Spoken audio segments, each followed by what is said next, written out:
45 minutes ನಿಂತು ತುಂಬ irritate ಆಗಿದ್ದು ನಾನು. ಅಂಕಲ್ ತುಂಬ ಜೋರು ವಾಯ್ಸಲ್ಲಿ ಮಾತಾಡಿದರು ಅಂತ ಹೇಳಿ ಅದನ್ನೇ ನಿಧಾನಕ್ಕೆ ಹೇಳಿ ಏನು ಕಿರ್ಚಾಡ್ತಿದ್ದೀರಾ ಅಂತ ಹೇಳಿದೆ.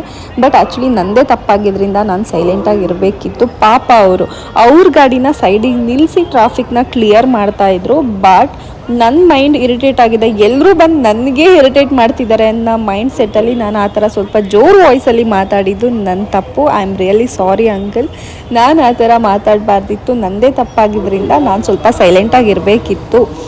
ಬಟ್ ನಾನು ತುಂಬ ಇರಿಟೇಟ್ ಆಗಿಬಿಟ್ಟೆ. ಆ ಒಂದು ಮೂಮೆಂಟ್ ನನಗೆ ಮಾತಾಡಬೇಕಂತ ಮಾತಾಡಿದೆ. I am really sorry uncle.